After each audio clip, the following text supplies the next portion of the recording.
Mouvement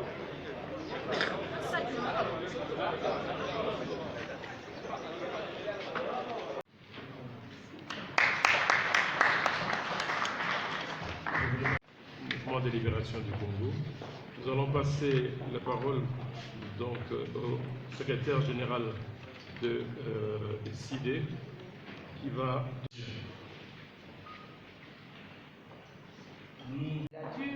Au niveau des élections présidentielles, législatives nationales, provinciales, sénatoriales, des gouverneurs, municipales et locales, ainsi que les contentieux sur les résultats. Par manque certes d'expertise et de la culture électorale en matière d'éligibilité et d'inéligibilité, la CENI, Commission électorale nationale indépendante, est allée au-delà de son rôle de vérification et de conformité des candidatures. Elle s'est muée en instance judiciaire, faisant des interprétations des jugements, compétences exclusives au cours exécutif. Honorable Excellence, Mesdames et Messieurs, la réforme électorale n'est pas une option. Elle est une condition du renouveau de notre pays pour redonner confiance aux citoyens à un avenir meilleur pour leur pays, pour redonner à notre pays sa place dans les concerts des nations, pour redresser l'économie et améliorer les cadres de la vie collective.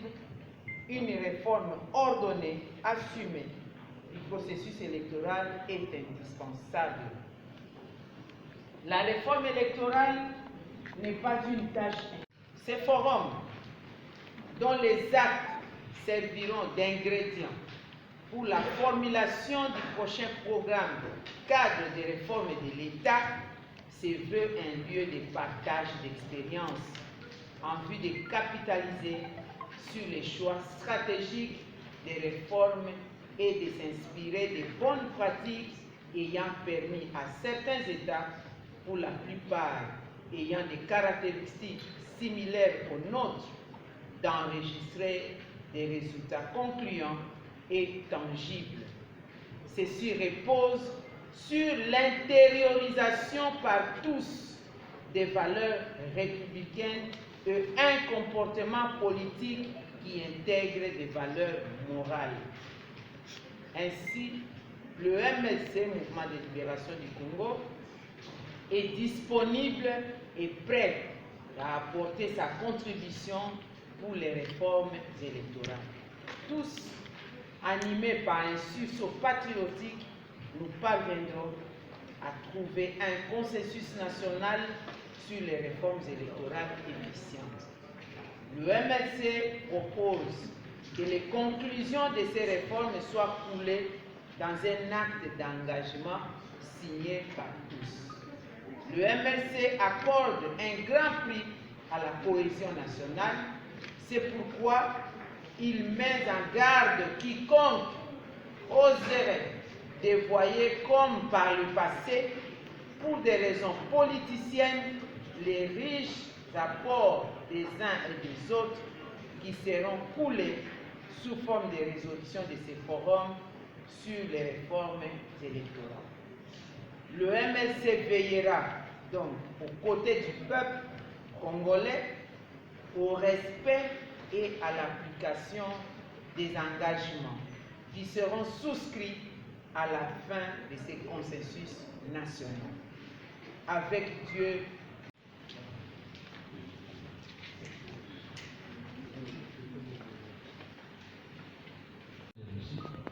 à Kassoué, le dimanche, le 3 août 2020, législative du Japon, président national de Corse.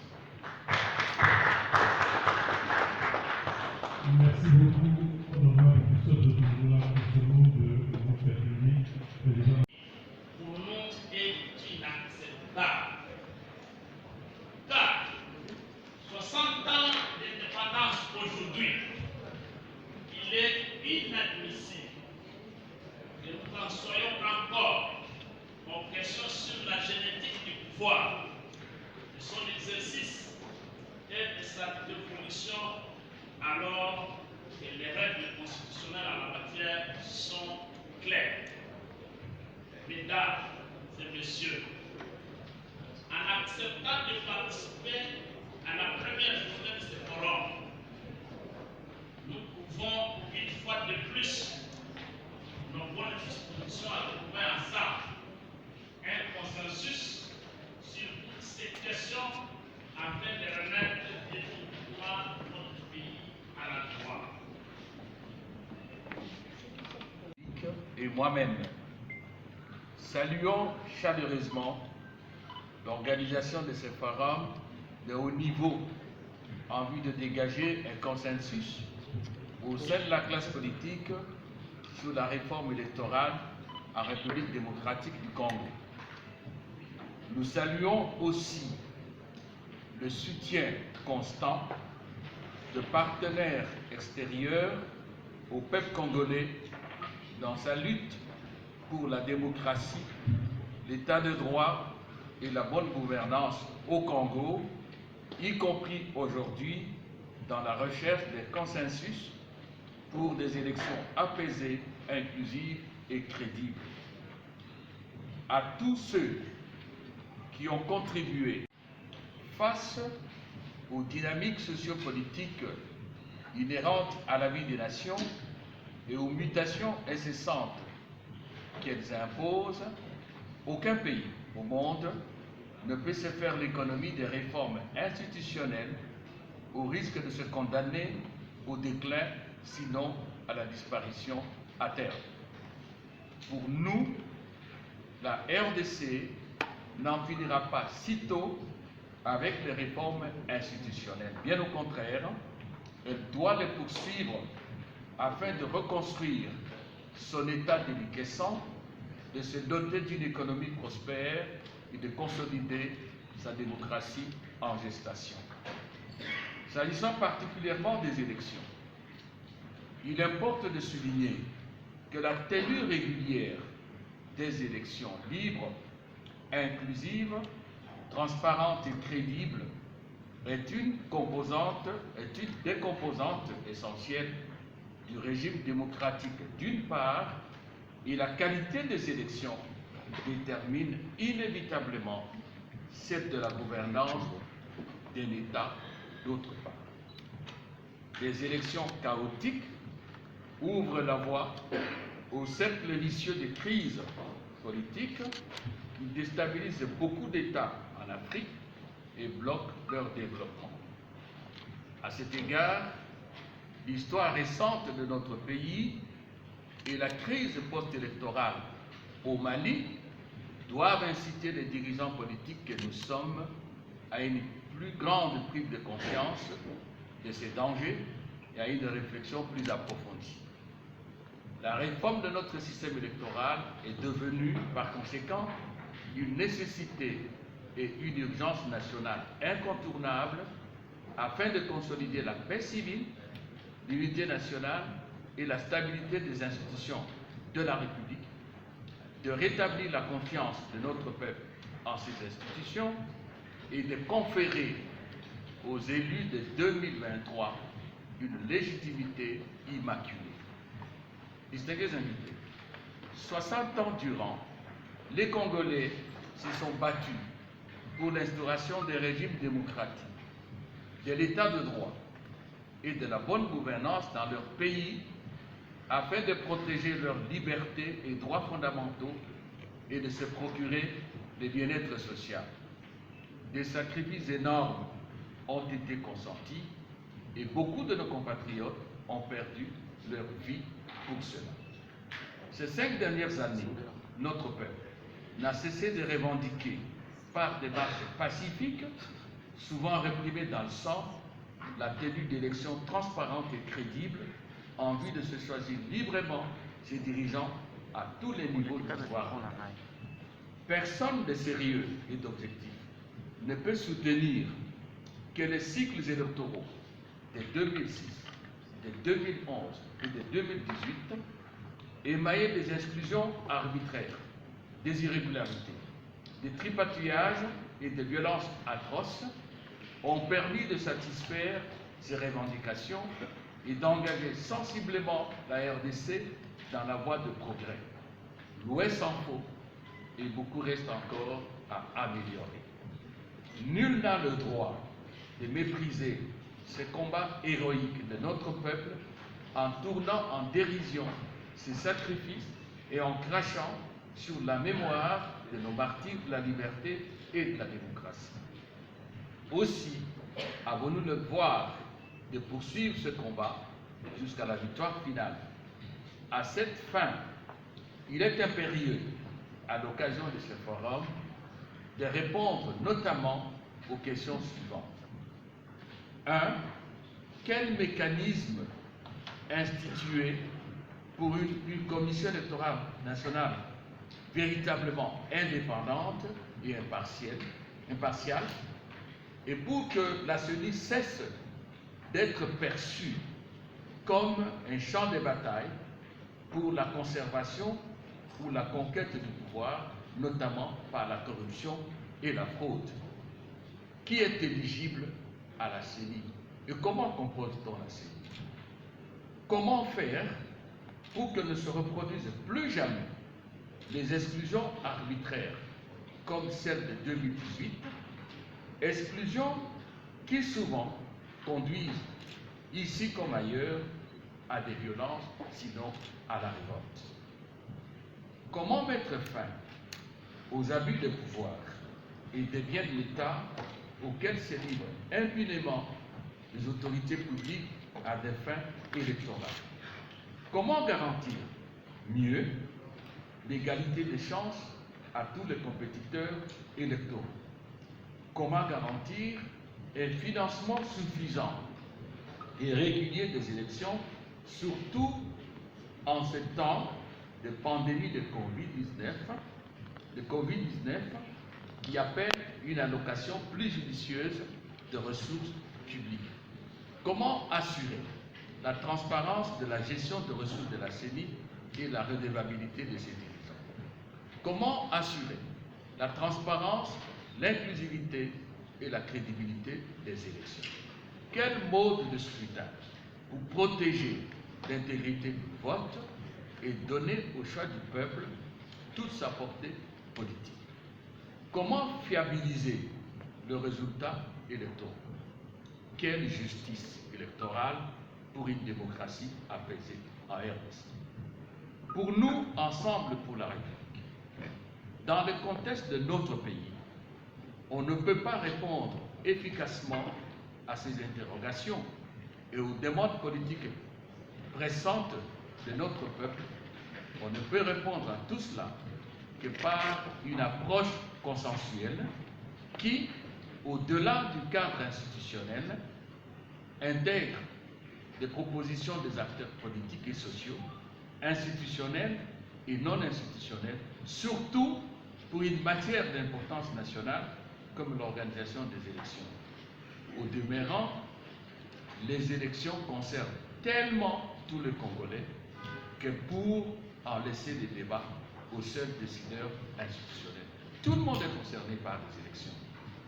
En tout cas, dans une république démocratique, l'appropriation des politiques publiques par le plus grand nombre de citoyens est le gage certain d'efficacité et de réussite.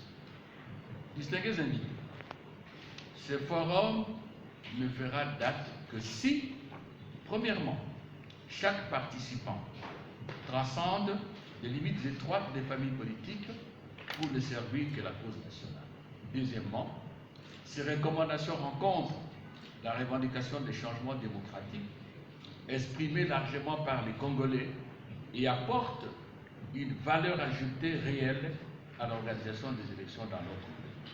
Troisièmement, si les parties prenantes s'engagent sincèrement à faire aboutir ces recommandations au sein des institutions de la République et à les mettre en pratique au quotidien. En effet, il n'y a pas en RDC un déficit de bonnes intelligences pour proposer des ajustements pertinents du système électoral. Bien au contraire, il y en a trop plein. Ce qui a souvent fait défaut au Congo, et nous en avons l'expérience amère de tous, c'est la bonne foi et la sincérité des parties prenantes dans les engagements pris, ainsi que la volonté politique des décideurs pour appliquer les accords conclus, aussi bien dans leur lettre que dans leur esprit. C'est ça le problème. Distingués invités, il n'existe aucune fatalité qui condamnerait le peuple congolais à végéter dans l'infamie et la misère. Mais tout dépend de la manière dont nous-mêmes Congolais prenons en charge notre destin. Aussi, fort de cette certitude, Ensemble pour la République se présente-t-il à ce forum avec un esprit ouvert et la volonté de participer activement à l'émergence du consensus sur les réformes électorales, dont celle de la CENI et de la veille électorale, et cela sans compromission ni trahison. À Ensemble pour la République, nous sommes convaincus que nous ne pourrons réaliser notre rêve de bâtir un Congo plus beau qu'avant, indépendant, souverain, uni et indivisible, social et démocratique, et un état de droit, comme nous le proclamons dans notre hymne national et dans notre constitution. Nous ne pouvons le faire que si nous œuvrons ensemble pour construire un fonds commun de la nation, c'est-à-dire un ensemble de valeurs et de référentiels institutionnels auxquels tous les Congolais adhèrent et se soumettent, notamment dans les cas d'espèce, à travers un nouveau pacte électoral républicain. Dans la loi même, la Constitution de la République ne sont pas respectées. Comment, par exemple, comprendre que M. Namba et Bastien Guessi, qui ont dépensé près d'1 milliard de dollars américains pour l'organisation des élections, puissent depuis 2019 nous assistons sur les faits et avec des fausses solutions dans laquelle il est plongé. Nous remercions enfin la Conférence épiscopale nationale du Congo, CENCO, l'Église du Christ au Congo, SCC, la société civile acquise au changement, ainsi que les mouvements citoyens pour leur engagement ferme à soutenir le peuple congolais dans sa quête légitime pour la démocratie, la dignité et la prospérité. L'histoire de notre pays renseigne que c'est ici même, au centre interdiocésain, que l'accord du 30 décembre 2016 a été signé. Quel accord avait suscité de l'espoir auprès de notre population dans le sens d'une volonté déterminée des Congolais à adopter des mécanismes de correction appropriés quand il le faut et engager un consensus sur les questions politiques majeures qui divisent. Comme on le sait, les conclusions de cet accord ont été malheureusement dévouées au profit des intérêts privés qui avaient pris le pas sur l'intérêt général. Rien d'étonnant donc que cela nous rattrape aujourd'hui, car les mêmes causes produisent toujours les mêmes effets. Mesdames et messieurs, la volonté, l'honnêteté et le courage politique doivent nécessairement aujourd'hui pousser chacun de nous à commencer par reconnaître que depuis les élections chaotiques du 30 décembre 2018, notre pays est enchaîné par une profonde crise qui phagocyte l'État, met à rude épreuve la stabilité du pays, compromet tout projet de développement et finalement maintient tout notre pays dans la misère. Cette situation chaotique ne peut plus durer au risque de prêter le flanc à ceux qui tiennent à la balkanisation de notre pays.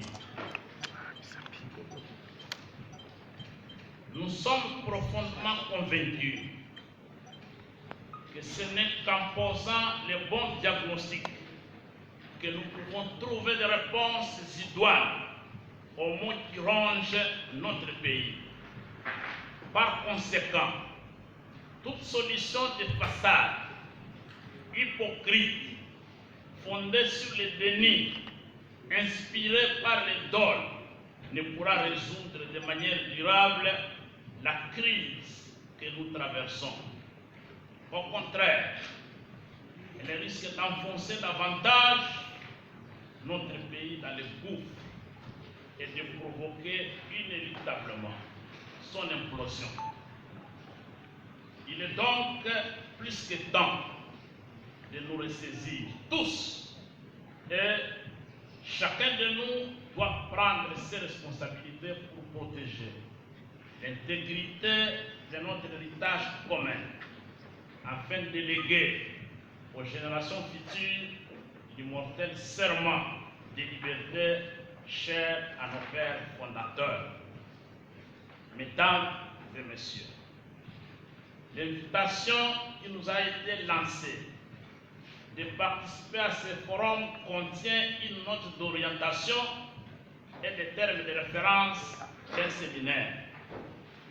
La sémantique et la compréhension commune des concepts étant importants, il est essentiel d'en saisir la portée. En effet, contrairement à l'affirmation contenue dans la note d'orientation, nous considérons que la répétition des élections dans le temps n'est pas en soi une condition indispensable au maintien du caractère démocratique de tout système politique, mais plutôt leur régularité conformément à la Constitution et aux lois de la République. Sous la Troisième République, la répétition des élections s'est faite depuis 2006, mais c'est leur régularité qui pose problème et est source de contestation de la légitimité des institutions et de leurs animateurs. S'agissant particulièrement de 2018, des élections de 2018, outre le fait qu'elles ont été organisées 2 ans après la fin du second et dernier mandat de M. Kabila, en violation de la Constitution, elles se sont tenues sur fond de contestation du fichier électoral, de l'inéligibilité de M. Jean-Pierre Bemba, Moïse Katumbi et Adolphe Muzito, de l'utilisation prohibée de la machine à voter, du non-respect de la loi et de ses mesures d'application. Ces contestations avaient entraîné mort d'homme. Par ailleurs, les résultats proclamés de la présidentielle et des législatives n'ont pas été compilés au niveau des centres locaux de compilation, CLC, ni publiés bureau de vote par bureau de vote, ou même postés jusqu'à ce jour sur le site de la CNI, conformément à la loi. Pire, il y a aujourd'hui des députés qui siègent à l'Assemblée nationale, par exemple, mais qui n'étaient même pas candidats aux élections nationales. D'autres doivent leur mandat actuel à la magie des arrêts uniques de la Cour constitutionnelle que l'opprobre du contentieux devant elle ouvre encore. C'est pourquoi, pour nous, le faux corrompant tout. Toutes les institutions actuelles et leurs animateurs sont illégitimes. L'urgence est donc de rechercher ensemble cette légitimité. La note d'orientation poursuit en disant: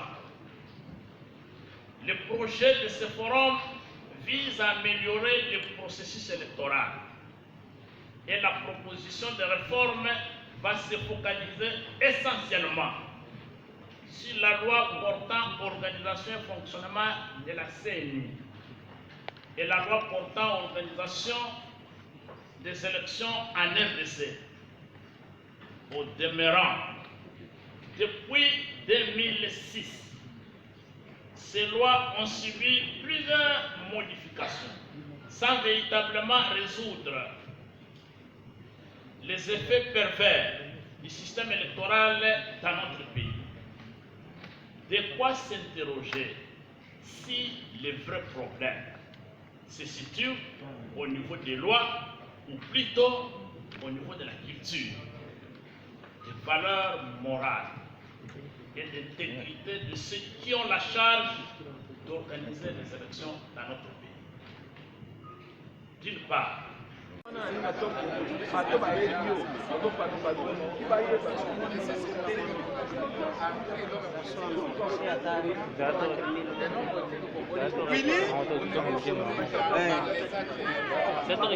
je suis là. La réforme